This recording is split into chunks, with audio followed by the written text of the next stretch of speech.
Live, it is time for the San Diego FC Postmatch show. Chromaniacs style. SDFC has their first ever playoff victory, a 2-1 win at home over Portland Timbers. They're up 1-0 in the best-of-3 series. They will head to Providence Park next week and try and close out a sweep. But if nothing else, they've guaranteed at least one more home match at the cauldron of soccer that is Snapdragon Stadium.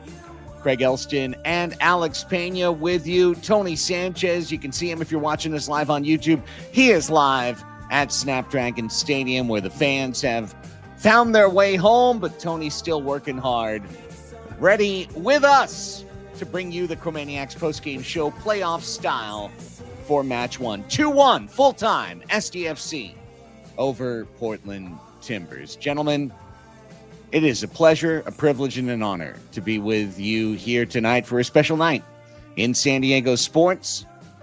We talked about it on Chromaniacs 20, how the past two number 1 seeds have gotten kicked out in the first round. And look, this series isn't over. It's a best of 3, but we talked about how important this first match is, and SDFC came out in front of their home crowd for the first time in months and delighted them with a spirited first half with 2 goals, a 2-0 lead, and they hang on, draw a red card late, put that 2-1 win on the board, and they've got a leg up over Timbers. Tony, in Snapdragon, where the lights are going out, but we're just getting started. How are you, my friend?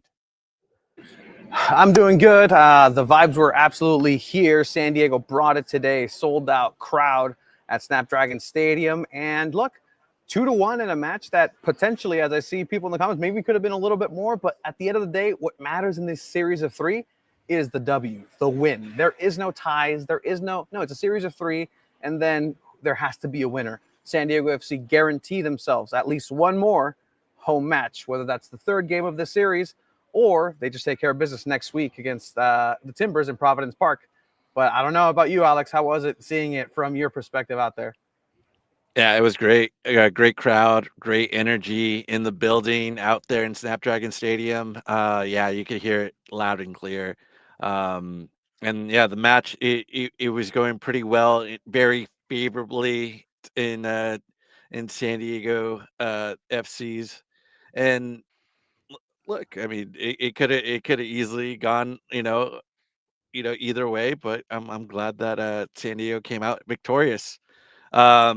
They continue the run of every home team has won in this playoff format, so they came out and won this evening, so that's a really good thing. Well, I will say right off the top to our live audience, if you hear that my voice is a half pitch below where it normally is, that's because it's mostly gone, because I was in the North End with Frontera SD, helping power this club to this 2-1 victory. And I really want to start there. Just at this, gentlemen, soccer in San Diego is here. It's arrived. It is here. It's never going away.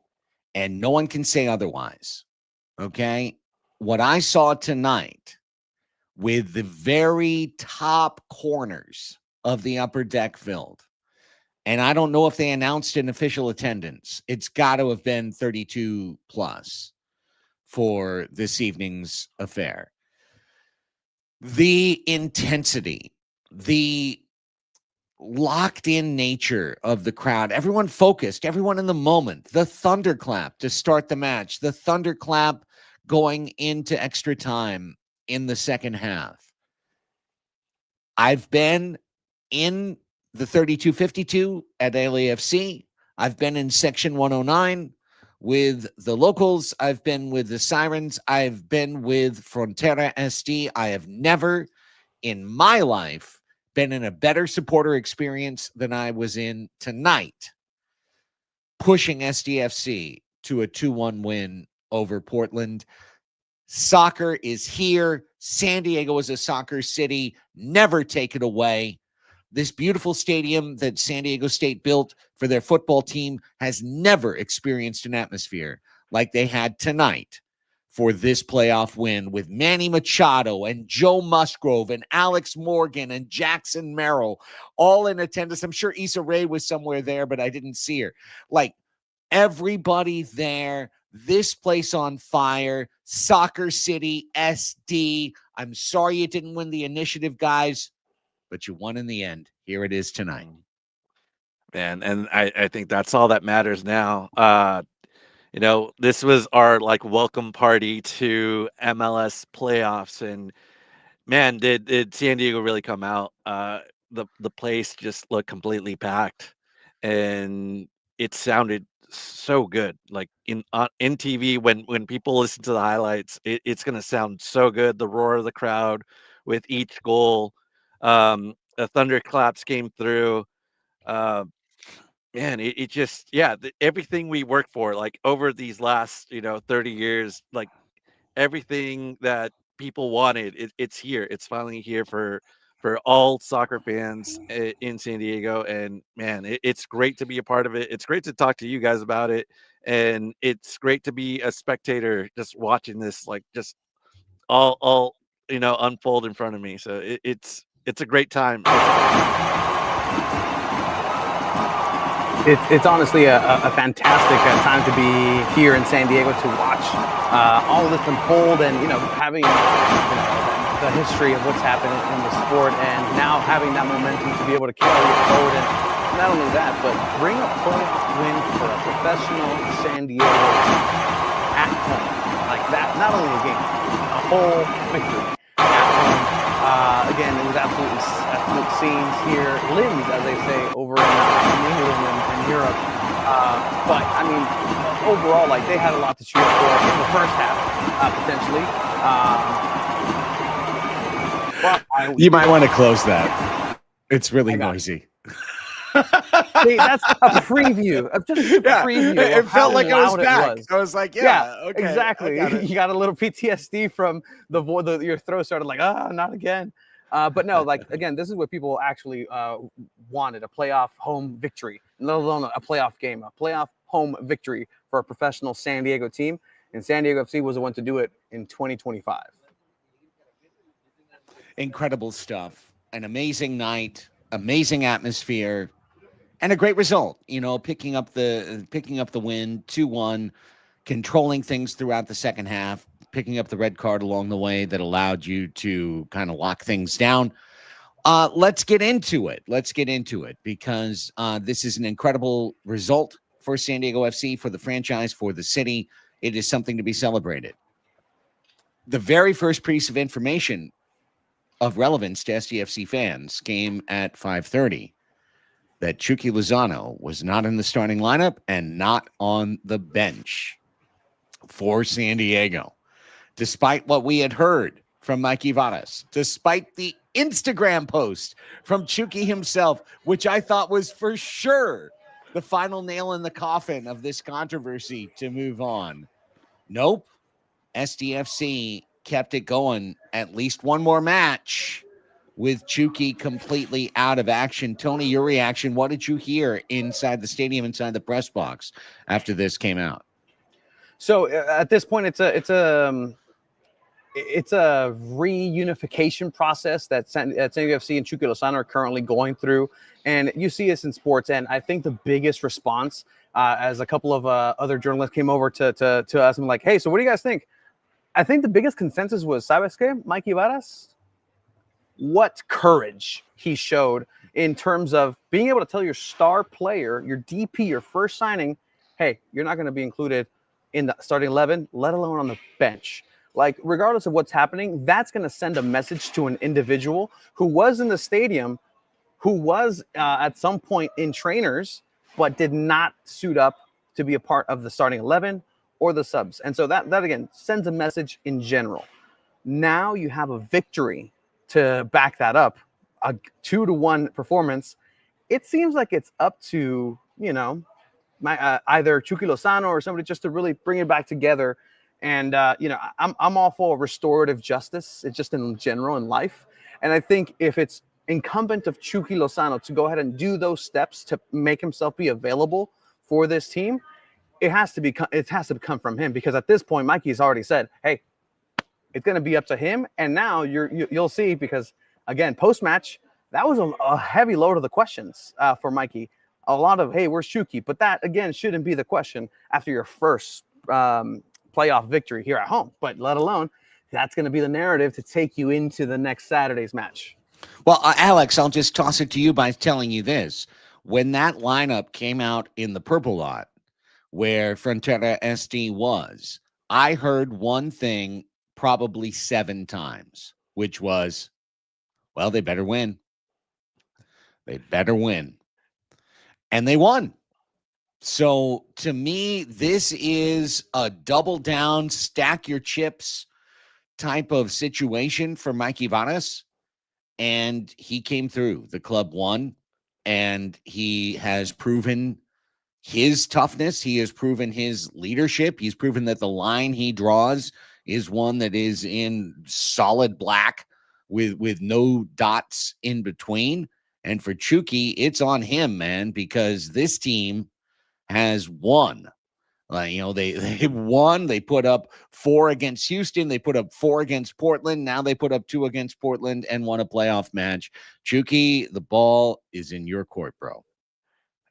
That's right. And it's interesting that we got to play Portland again, and they completely bulldozed Portland the last time without Chucky, without him being in the building.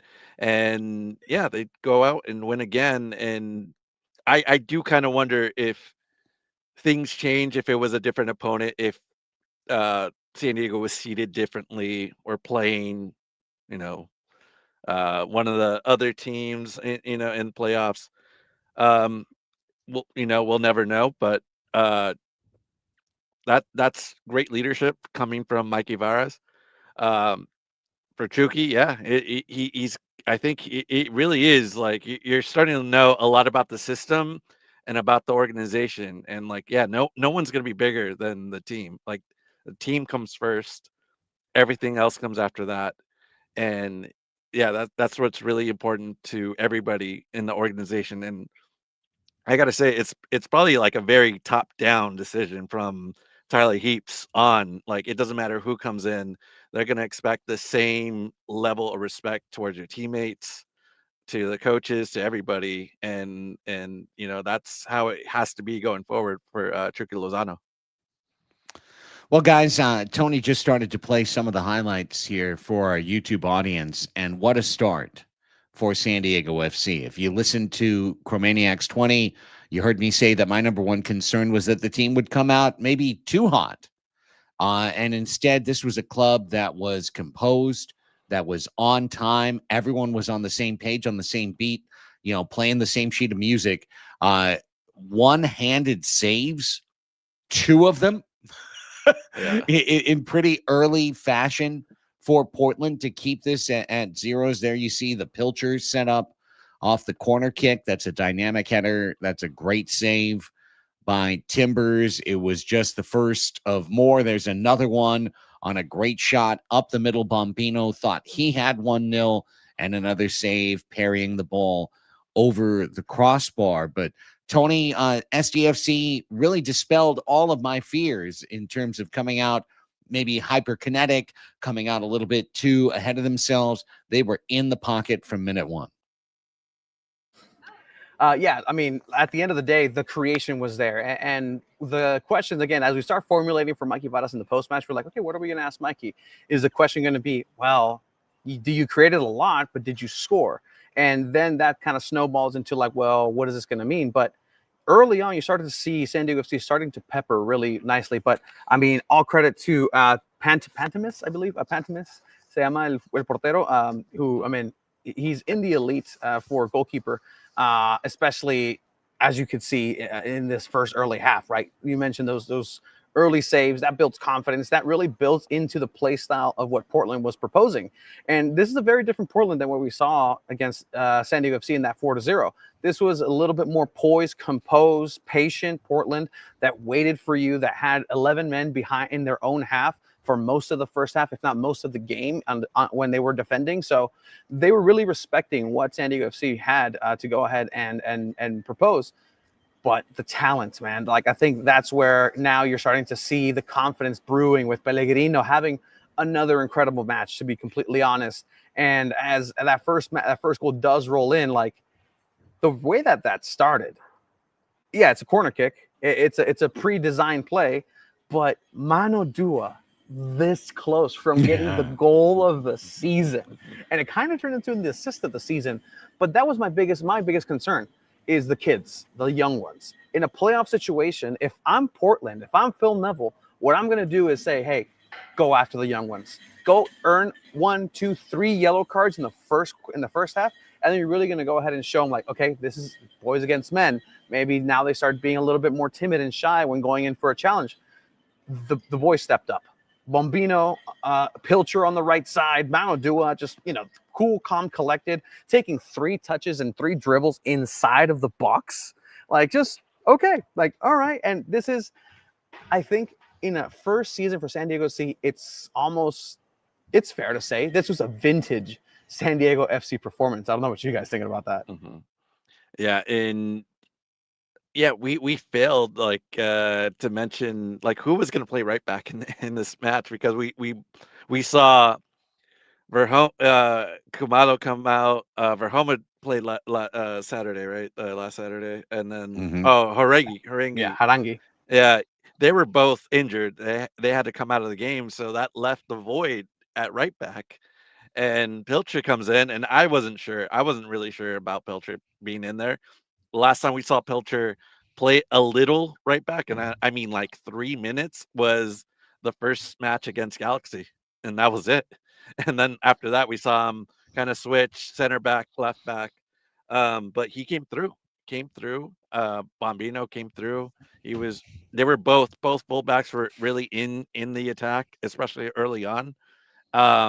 And I think the best thing, and I think we'll talk about this at a later date, but Jeppe Tverskov being right there in the middle, he's very much the composer of this whole thing, right? Because I saw early on, Portland wanted to speed everything up, and then he gets the ball, slows it down, make sure everything is going to go back San Diego's way in the way they want to play and keep control of the ball. So,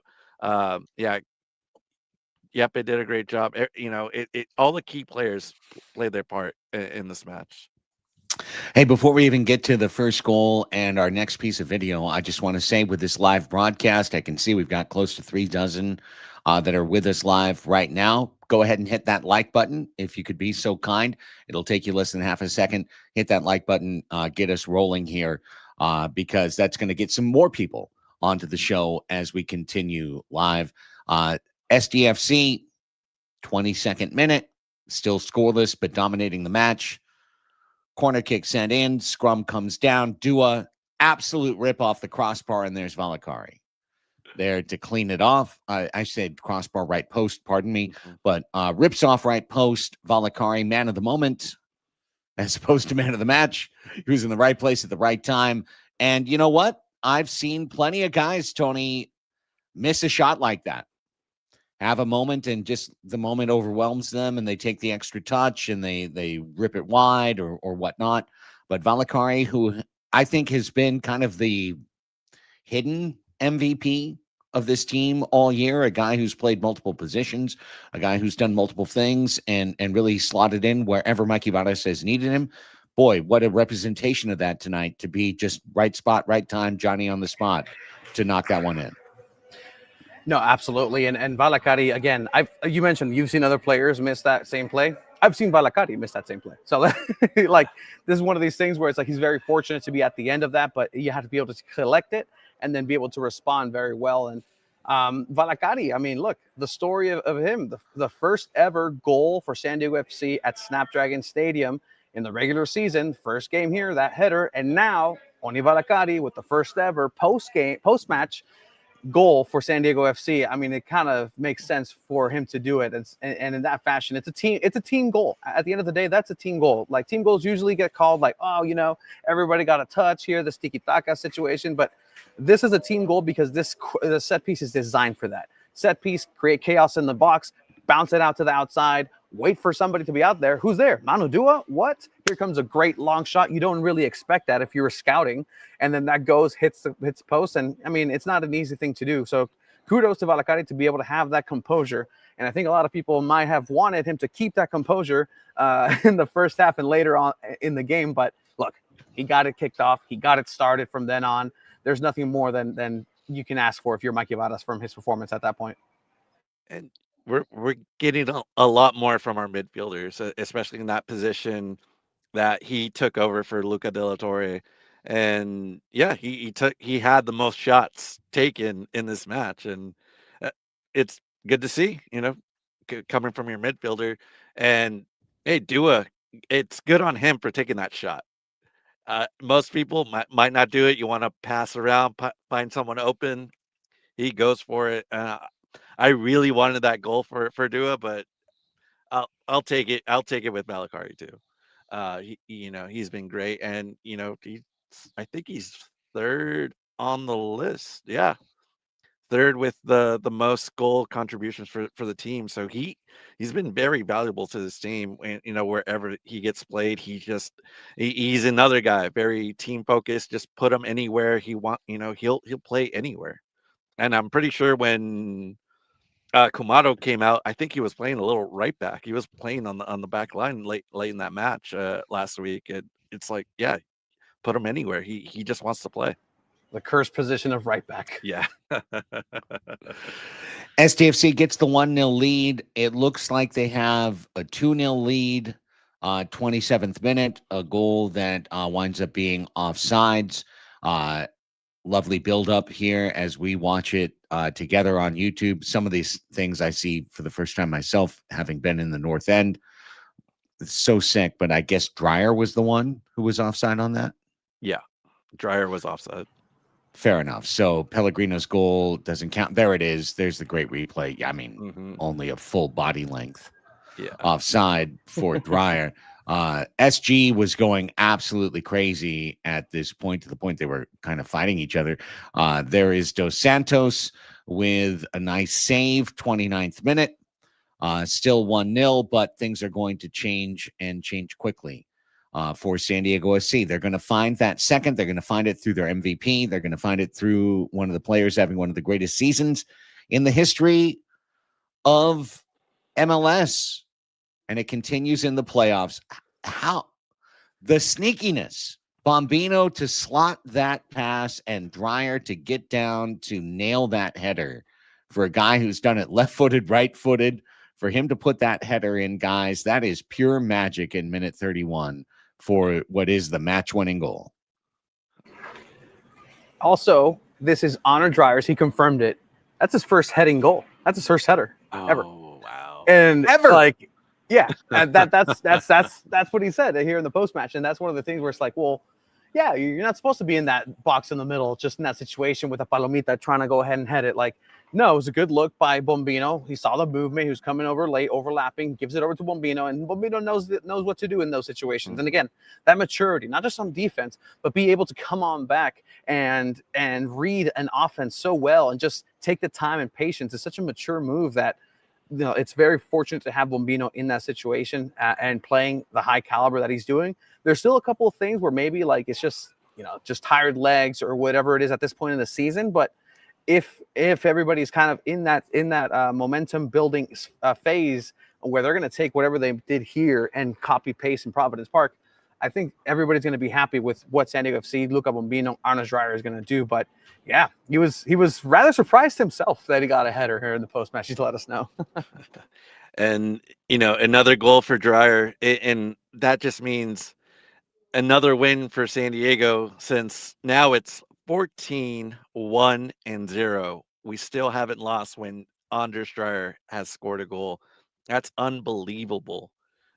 Just everything he just does. Like, And the way he scored that goal, no one tracked him. No one went with him on that run. He found the space and just he was like, all or nothing. I'm just gonna dive in and see if I can get this goal in, and he did. Uh, but man, yeah, it feels like he's got the Midas touch. Anything he touches turns to gold. And right now for San Diego FC, that's great. And you just hope it can continue throughout this playoff run. Hey, the ice cream man using the top of the drumstick today. You just didn't expect it. You didn't expect it. But there it was, and it was 2-0 SDFC. And as it turns out, that was the lead they needed. You know, it was funny, Tony. I was talking to some Chromaniacs fans at the Purple Lot tailgate, some folks who came up literally because they've watched the show, they liked the show, and they were asking about the match.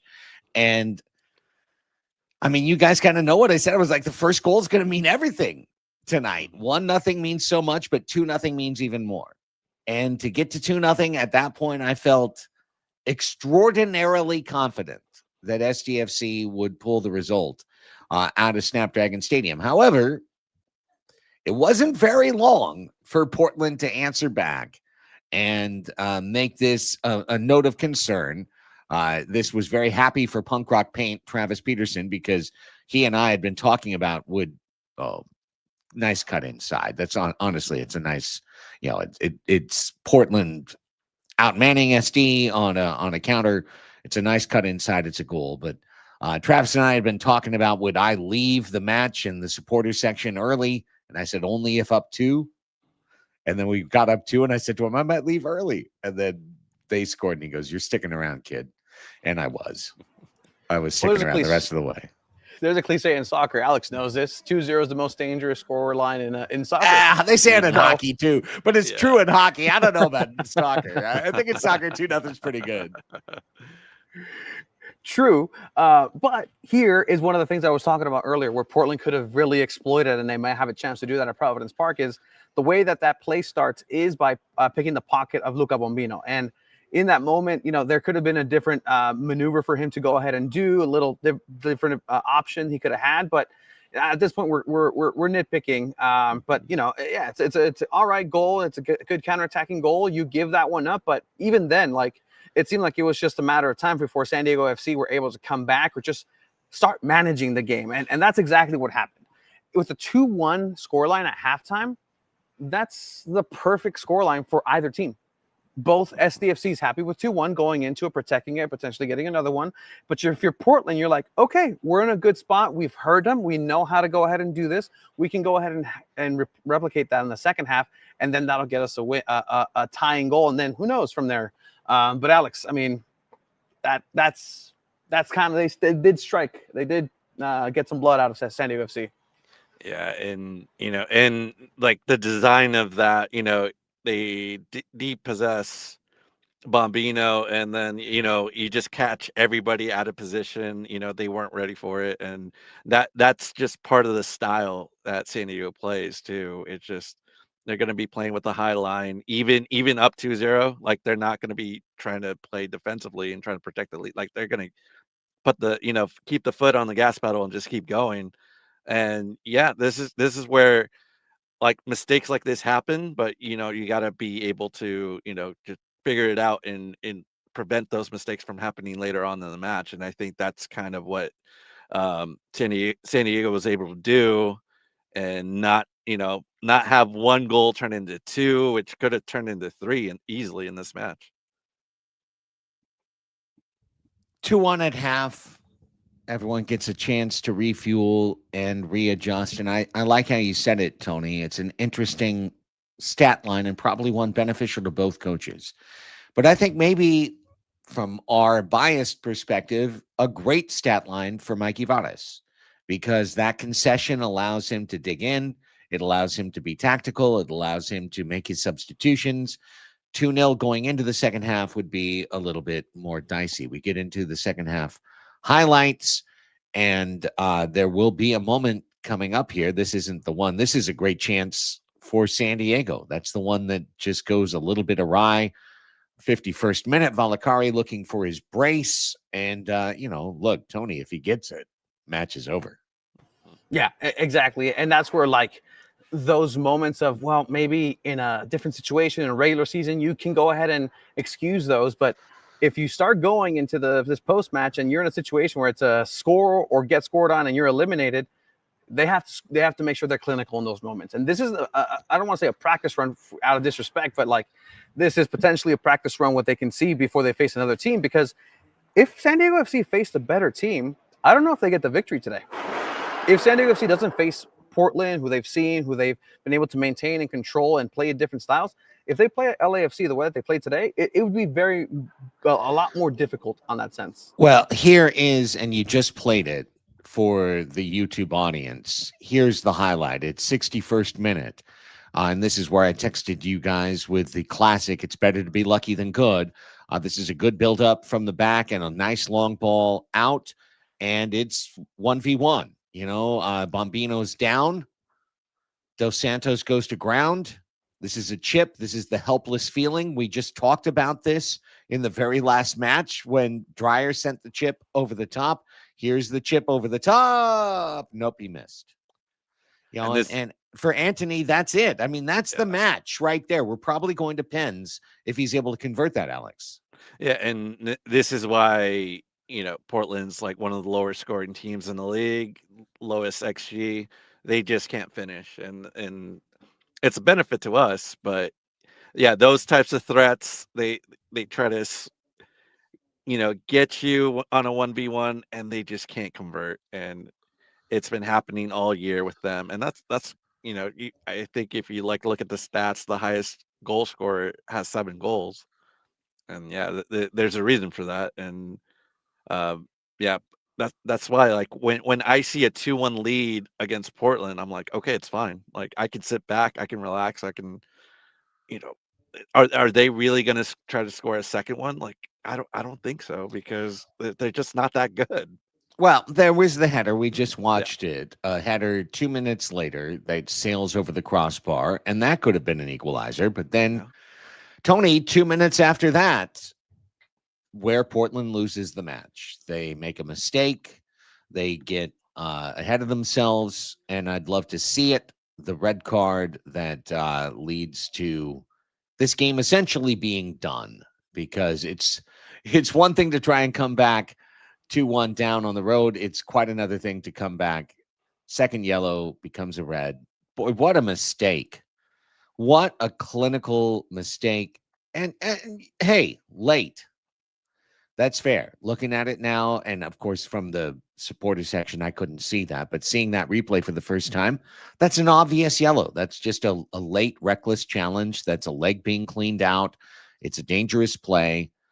And the compounding of it, Tony, is that it's a second yellow, which 2 yellows is a red, and that means you're 10v11, and that means you're all but giving up the result to SDFC. And to note on there, and I think this is one of the things that stats they're just not going to cover it in any sport. In soccer, it's those intangibles, right? That was a second yellow card immediately following a yellow card that was earned, and I'll say earned, by Aníbal Godoy. And his just know-how of just being able to be in a thorn on the side of a player for Portland, just being constantly there, putting him over the edge. Yeah, here's your yellow card. 2 minutes later, oh, another one? Well, here's your red card. And that's where, you can't lose your head if you're a playoff team, and that's going to be bad news. But again, huge by Aníbal Godoy to be able to be that strong man in the midfield, to be the annoyance, is it nuance? No, it's nuisance. A nuisance. A nuanced nuisance to the opposing team. And yeah, it kind of works. And that's one of these performances where you're not going to find a stat for that. But that red card was thanks to Aníbal Godoy. So congratulations to the captain of Panama for having, we call it in Spanish, el colmillo. Just having that and just being able to just turn that on. It's a flair to have. And I was watching soccer all day, and I actually watched the Chicago versus Union match. That at the very end of the match, someone got a red for the Fire, and then that chippiness, that it's playoffs are high emotions, and the cooler heads are going to prevail. And yeah, the cheapiness continued on into the penalties. And yeah, it just seemed like the Fire were kind of like in their heads a little bit. They just lost a man, and then it just kept going. It kept rolling over, and it ended up them losing in penalties. And yeah, that's what I'm going to say. Cooler heads are going to prevail in the playoffs, and it was really, yeah, that was a smart move by Anibal Godoy. And then even at the end, on other side, I think it was Pilcher getting helping us out and getting the second yellow. And that also means Forey will not be joining us next Saturday too. He is out. That is correct. So wait a second. Do we like Greg Berhalter now? Are we pro? I think there's some. I mean, I think it's a baby Berhalter that they're referring to on there. Yeah. Okay, just making sure. Just making sure. I was just double checking on that. Like, wait a second. Do we like him now? Great point that was just brought up in the chat. San Diego FC has guaranteed themselves another home match. And hopefully it's the knockouts in the conference semifinals. But if it has to be match 3 in the first round, it will be match 3 in the first round. And I felt it, guys. I'm going to tell you, I felt it at 4:00 being on the green line, leaving from Grossmont and heading out to stadium to see, because I always leave kind of around the same time, around 2.5 hours before the match. And usually it's me and like 3 people with SDFC garb on heading to stadium. And today it was me and the whole car, dressed in gear. And it's something I've said, I've lived here since 1990. I truly believe this. People think it's insulting. I don't. I think San Diego is one of the best bandwagon sports cities in America. I think they are a city that when you tell them it's time to go, they bleeping go. They go hard. And I saw it tonight.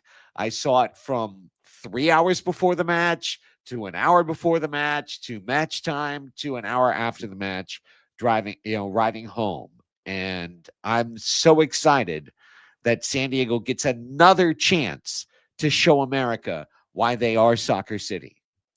Man, have you ever felt anything like this before, Craig, where like the fan base is just so locked in? Like, we're locked in, we're there to cheer, we're there to be loud, and be a presence in the building at Snapdragon Stadium. Because I felt it when I went to LAFC. I felt it when I went to Providence Park.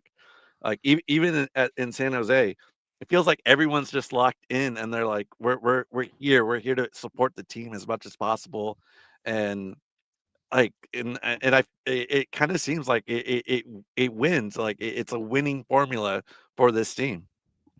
Yes, Alex. I've seen it. I saw it in 1994 when Tony Martin caught it over the top from Stan Humphries, and Alfred Papunu caught the other touchdown, and it was batted down at the line when Neil O'Donnell threw it. And then 75,000 people showed up at Qualcomm Stadium just to welcome the Chargers home from Pittsburgh, having won the AFC Championship. I saw it in 1998 when San Diego went up 3-0 on Atlanta, and then Michael Tucker screwed over Kevin Brown, and we lost 2 in a row, and we went back to Atlanta, and then Sterling Hitchcock took care of business, and Steve Finley caught the 27th out in center field, and this city went absolutely nuts. I have lived here for 35 years. I have seen the absolute highs of San Diego sports, and tonight felt like it. We're not there yet. Okay, we are 3 wins away, 4 from the ultimate prize.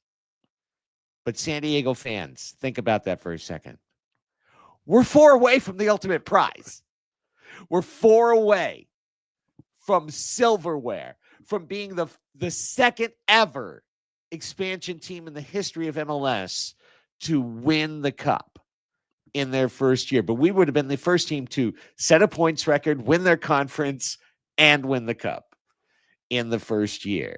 And it's all there in front of us. It's a truly special time to be a San Diego fan. And if you're a San Diego soccer fan who has been fighting for years for recognition, for acknowledgement, for just the knowledge that this sport exists, tonight's your night, baby. Tonight's your night. We're not done. We are not done. But tonight is a special, special night. As Mikey himself says, get focused for the next match, but tonight you fucking celebrate. Sorry for the curse. Tonight you fucking celebrate. Not so sorry. Want to hear from Mikey himself? I think so, yes, right? Let's do right. it. Let's do it. We're 40 in. Let's hear Mikey Varda's postgame sound live on Chromaniacs. Congratulations, Mikey, on tonight's match. Could you go ahead and take us through the game that was well managed here towards the end and the opportunities created by your team, and also knowing that there is at least one more game here at Snapdragon Stadium? Yeah, I think that the team came out with tremendous focus and concentration, playing at a very high tempo, very collective in nature, really compact. When we were compact and we played at high tempo, I think it was very difficult for Portland. Even in the tight spaces, we were able to generate really, really big chances early on.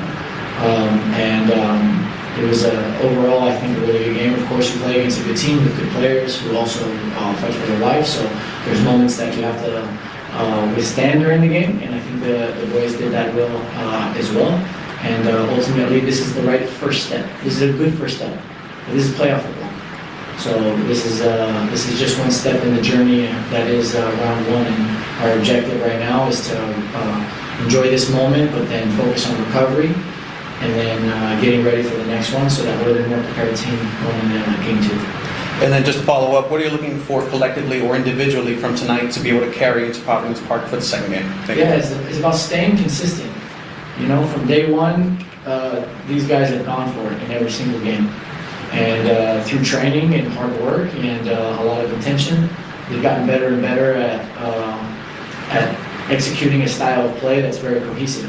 So it's about staying consistent, continuing to do the things that we've done that have put us in this position, and then trying to take a few little learning lessons from each game as well. We'll go back there.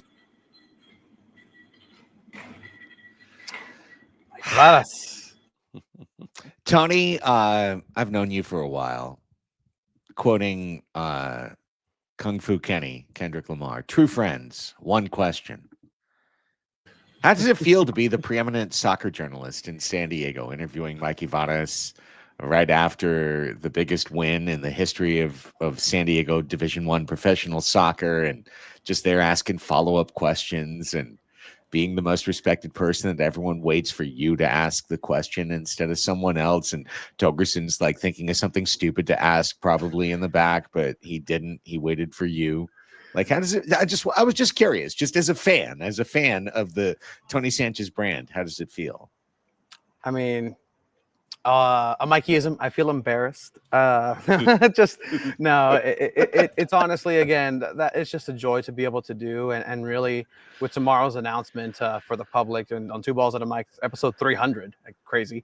But that's something that we've been working for, and it's honestly really, really cool to see the fact that, you know, fellow people up in there come to us, and I'm holding court at like, no, like this is why he didn't play, or this is why this is going to happen. Oh, just watch if this happens. Like, it's just my continuation of my career, and it's very, very personal, very selfish here, but like my continuation of soccer. I stopped playing, and that broke me. And now I can be involved in a professional game like this. And it's honestly a joy to be able to do. And honestly, I do it for the city, man. I think that's something that I've been able to tell anybody is like, at this point, it's for the city of San Diego, because this soccer needs to be respected. The soccer that's happening here needs to have all the attention that it deserves, because it's world class. And I'm not going to hear anything from anybody, even across the border in Tijuana. And I love Tijuana. Soy mexicano. But like, this San Diego brand of soccer needs to be represented well. And I don't need to have like marketing questions of like, oh, well, how did this happen? No, like soccer. That's soccer. And also knowing like, I can't ask about Chucky in the first question. And I didn't need to. And I didn't need to. And I didn't need to. So again, kudos to San Diego FC for not making me go ahead and go through that. He was asked about it. We can touch that later, but I am really appreciative of everybody. And those are really kind words, Greg. You know that means a lot, man. Thank you. Yeah, that's like being Kevin Acey. Because he always gets the first question out Right. for the Padres. Yeah. You're the ace man. Ace man of soccer. It's nice. But enough about you. Let's hear about Anders Dreyer. Mr. Ice Cream, Mr. Chipalicious. Didn't quite get the chip this time, but look at that. Already dressed in like winter gear. What a Dane. Anders Dreyer. Let's take a listen. And that's why I'm very as a right fullback. Yeah, that's why. What's why? Talk to me, Anders. There we go. Here he comes. Start here in the front row, Tony, please. Thank you. Congratulations, Honors. Could you go ahead and take me through this match and what you experienced now in this playoff format in America, and also what it means to you being able to hear those MVP chants from the crowd on any corner that you took? Yeah, I think like we said last week, it's going to be a different game than away from home. I think we started very well. First 30-35 minutes were good, 2-0 up, and then they get a goal and gets a little bit not nervous, but it's only one goal, and then we know it's penalties if it's a draw. But yeah, then they get a red card, and I think we just got the 2-1 home and get the first one in this playoff series. I like the word maturely, because that is 100% on point. If you are at home, up 2-1, 66th minute, your opponent takes a second yellow for a red, you need to convert that into a win 1,000 out of 1,000 times. Like, you have to, because the one time you don't is the time you lose a season. And SDFC took that and took it to the finish line. And while that is on one level routine, on another level, it's impressive, it's important, it's deserved, and they took care of business tonight. You know, something that I guess needs to be said about this team, that it's an expansion club, but even if you look around the roster, it's like, what do these guys know about an MLS playoff match, right? Probably only like Anibal Godoy, maybe Boateng, you know. But these guys like Anders Dreyer, probably like Yeppe and Ani, they also played in playoff matches in their leagues. I know for sure Belgium League has playoff matches and bigger tournaments, Europa League, Champions League. I mean, Pellegrino played at Bodo Glimt. They were in Champions League or Europa League actually last year.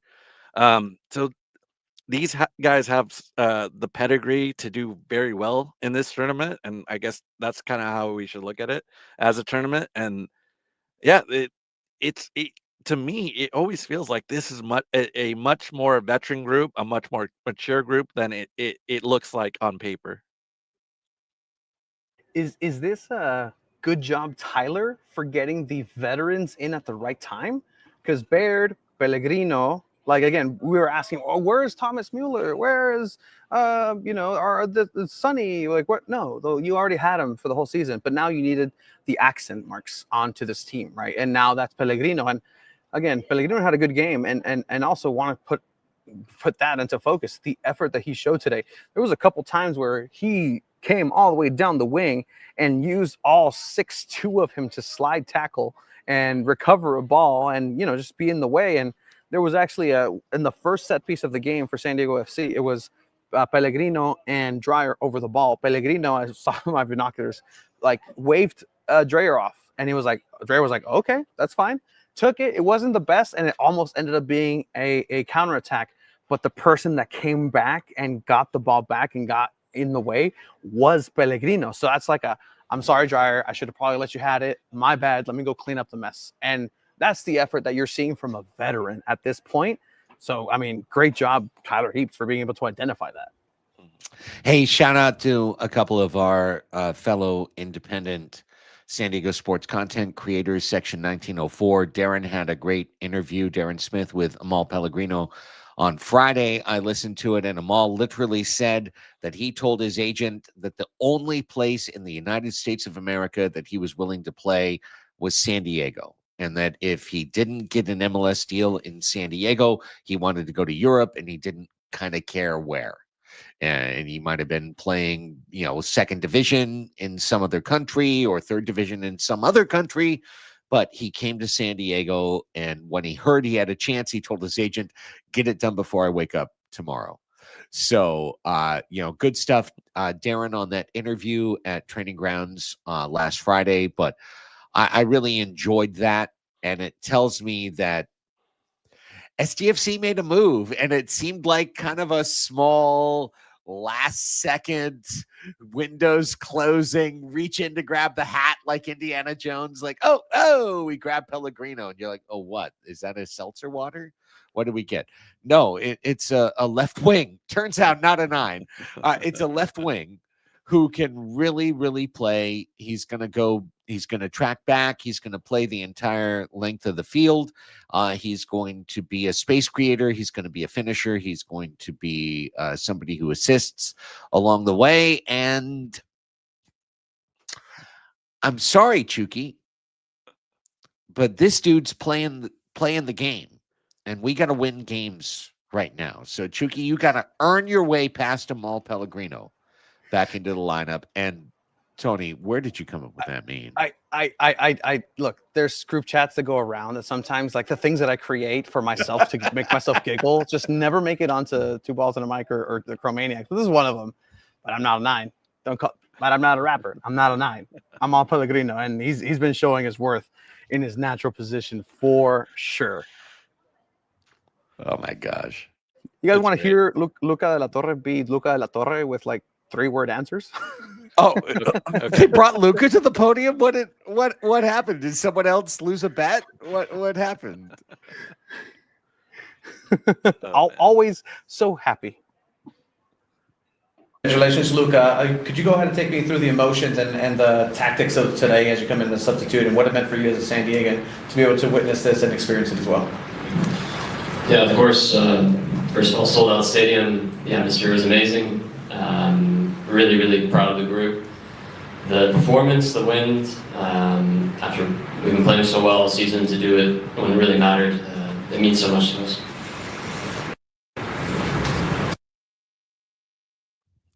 Thanks, Luca. Cool. Thanks, Luca. Good times. Yeah, there was hardly any emotion in that answer. It was just like very robotic. My favorite celebration is his earlier in the season when he celebrated like this, just hands to his side and just like.